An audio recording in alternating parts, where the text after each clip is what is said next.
Well, good morning. Yes, it's me, Kenny Polcar, your host of the party. And today is Thursday, February 6th, 2025. And here are the things that you need to know to get your day started. Well, it's time to move on, guys. It's all about the economy and earnings. The Fed heads expressing some caution about future rate cuts suddenly, and that's actually interesting to hear. And Scotty Besson, Treasury Secretary, is suggesting that the bond market is supporting the fact that the government is looking to cut the fat.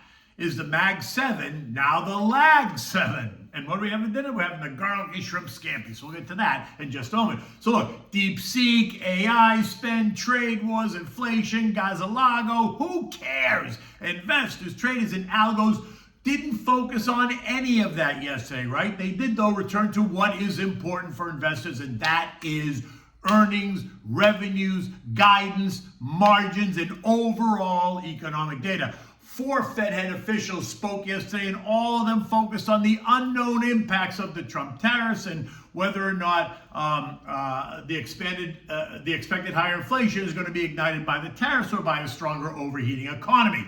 All of them saying that we need more time to assess, which is the smartest thing I've heard in a long time from any of them. Tommy Barkin, right, Richmond Fed president, putting it this way, and I quote, "It's very hard to know what's happening with growth and employment, what's happening with inflation, until we get more clarity on all of the uncertainties." Well, that's kind of interesting. And Austin Goolsbee, Chicago Fed president, adding that the distinction will be critical for deciding when or even if the Fed should act. And that must have killed him to say that, considering all he ever wants to do is cut, and cut again. All of this very interesting to me. Finally, the message coming from all of them was that we need to move slowly and deliberately rather than cut rates because some of them just think that they're too restrictive. Now, you know me, I am not in that camp that they're restrictive at all. In fact, in my view, lowering rates is only going to further ignite the economy, causing it to go into that burn mode, and that will be the issue. But look, I'm just one voice. At the end of the day, the Dow gained 318 points or 7/10. The S&P up 24 points or 4/10. The NASDAQ added 38 points or 2/10, right? Think about the weakness in AMD, Apple, Google, as well as the Mag 7, which are down 406 points or 1.5%. And that weighed on the index. The Russell gained 26 points or 1.2%. The transport's up 32 points or 0.2%, while the equal-weighted S&P added 35 points or 0.5%. Now, just FYI, so far this year, it is the Dow Industrials that are in the lead, up 5.5%, while the NASDAQ is the underperformer, up just a tiny bit less than 2%. Yesterday, Craig Johnson of Piper Sandler coined a new phrase, which I love for the Mag 7 names. While appearing on Yahoo Finance with Josh Lupton, he suggested that the Mag 7 could become the Lag 7 in 2025, to which nobody should be surprised. Their massive outperformance over the past 2 years might just suggest that they have to take a back seat this year, right? Which doesn't mean you throw them out. It just means you need to look to other parts of the economy to create alpha for the portfolio. Year to date, the Mag 7 index is down 0.9%. Now, yesterday we saw money move into utilities up 1%, tech up 1.4%, but that doesn't mean the Mag 7. There are other names in the tech space that you should be looking at. Financials up 1%, healthcare up 1%, real estate up 1.6%, home builders up 1.1%. Disruptive tech up 1.1%. Again, not the Mag 7. Metals and miners up 9/10. Cybersecurity up 1.6%. Semis up 2%. Aerospace and defense up 1%. Big pharma up 1.3%. Quantum computing up 0.9%. We saw investors scooping up bonds. The TLT up 1.6% and the TLH up 1.3%. And gold? Oh boy, it is the shining star. Already up 9% year to date, coming into yesterday morning. Right? Gold investors took it up, pushing it further and further into the new century. At one point, it was up $30, kissing $29.05. Before settling up $9 at $28.84 an ounce, leaving it up 9.5% year to date. Eco data reveals that mortgage apps rose by 2.2%. ADP employment was better than expected at plus 183,000 jobs versus the plus 150. Services PMIs remain in expansionary territory, although some are pointing out that the ISM services PMI trended a bit lower than expected, but it still remains in expansive territory. Eco data today is about the usual suspects, the usual Thursday data points, initial jobless claims and continuing claims. But the real focus is obviously tomorrow's NFP report and what that tells us about the state of the labor and job market.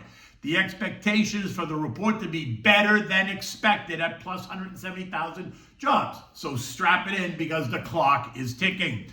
Now, bonds had a great day as investors look for value in other places, right? Recall, bonds got smushed last year. The TLT was down 11.7%. The TLH was down 8.5%. The 10-year bond fell 9 basis points to end the day, yielding 4.41%. I think this goes exactly to what we heard Treasury Secretary Scotty Bessent say. He reminded us that Donnie wants to see lower rates. He has no intention of asking JJ to do anything. He thinks that the 10-year declined because bond investors realize that the government is serious about slashing wasteful spending.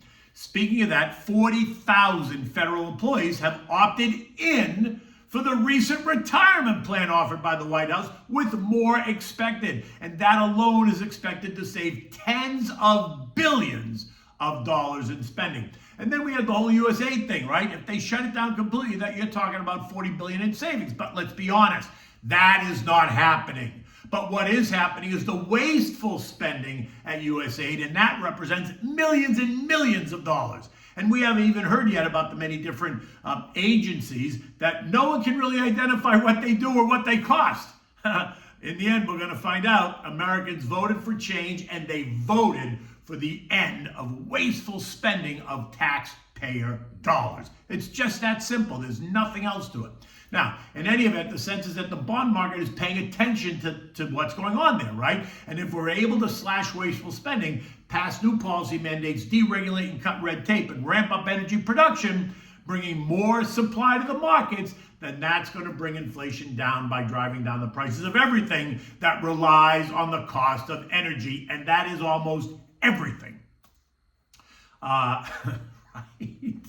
Okay, oil. So let's go to that. So far, oil is down 10% since Donnie moved into the White House. Some of that is about the expectation that we're about to flood the markets with more supply, while others continue to tell us that it's the weaker China demand story that's driving prices lower. Oh boy, are they suggesting that China now drives the oil markets? That however China goes, so goes the oil market? I mean, I think it's outrageous. Right? I absolutely think that is outrageous.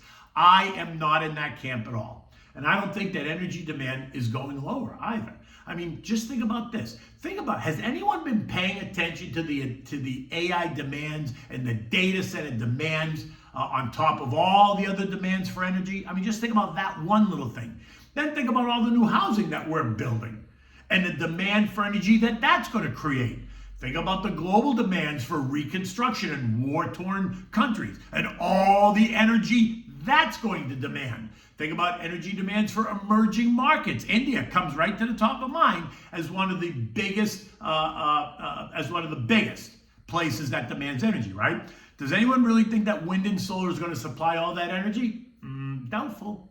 Now, all this doesn't mean that oil prices can't decline, because they can. We've seen it, and actually we're seeing it right now. But I think that's because the expectation is that more oil is on its way, supplied by the non-OPEC producers, right? Of which we are one. Next, let's see what OPEC Plus does now. This morning, oil is up 40 cents at $71.47, leaving us still between the trend lines of $70.40 and $72, right? So we're right smack in the middle. Gold, as I said, continues to shine, rising as tariffs and trades are driving demand for the safety trade. In addition, buying by global central banks is showing no signs of abating, right? Of slowing, and that is helping keep a floor under gold. The move by the central banks reflects a broader strategy of bolstering financial stability while hedging against global economic instability. Gold remains at record highs, with the trend line continuing to suggest $3,000 an ounce is within reach. On the downside, though, the trendline support is way down at 2780. So there's your range, 2780 to 3000. The VIX pulled back even more, and that makes sense as stocks rise. Rising stocks suggest less fear by investors. The VIX is now below all three trend lines, putting it firmly back in the complacent zone. U.S. futures this morning are essentially flat. Dow futures are up 8, the S&P's up 1, the Nasdaq is down 44, while the Russell's up 3. Really nothing to speak of. Again, it's another big earnings day, and so far, most of the reports that came out before the bell have all beaten. We're going to get lots more after the bell, but the one that everyone's waiting to see is Amazon. And what will they say about their cloud business? Amazon is up 7.6% year to date, and this morning it's quoted up another buck ahead of the earnings. European markets are all higher. The Bank of England announced their rate decision, and they cut rates by 25 basis points. That was not a surprise. In addition to that, the focus across the whole European zone is also about earnings. The S&P closed at 6,061. It was up 23 points. A look at the chart reveals that the S&P has been consolidating and trading sideways since mid-October, trading in the 50, 58.80, 61.10 band, right? Qualcomm reported last night after the bell. They disappointed. The stock is down 4.5% or $8 a share. Ford did as well. The conference call revealed how concerned they are about tariffs and EVs. Stock is quoted down 5.5%, while Skyworks plummets down $25 or 30%. The S&P is just above the trend line, right? Leaving it to test the most recent highs of 61.10. If it does that, you got to ask, will it bust through or will it retreat? Well, we're about to find out. All this means that you don't get FOMO-ized. You don't make emotional decisions, and you don't chase anything as a long-term investor. You create the plan, and then you stick to that plan through thick and thin. Okay, so what are we having dinner tonight? We're having the garlicky shrimp scampi. This is really good because you just add more garlic, right? Because I love garlic, because then I love the garlic bread that you soak up all the sauce with. So good. Okay, so for this you need the olive oil, the butter. You need 5 cloves, 6 cloves of large garlic. You need that you're going to slice. You need a pound or a pound and a half of large, clean, deveined shrimp. Right? You need salt and pepper, dry white wine, red pepper flakes, which are optional, right? Lemon juice and fresh parsley chopped. You're going to heat the olive oil and a couple of tablespoons of butter in a large skillet pan. Add the garlic, saute it until it's about fragrant, like 30 seconds or a minute or so. Then you're going to add the shrimp, season it with salt and pepper to taste, and then saute it for 1 or 2 minutes on one side until they start to turn pink, and then you flip them. When you flip them, pour in the wine, add the red pepper flakes if you're using it, bring it to a simmer for 1 or 2 minutes until the wine reduces by half and the shrimp is cooked through, right? Now, you don't want to overcook your shrimp because then they get kind of rubbery, right?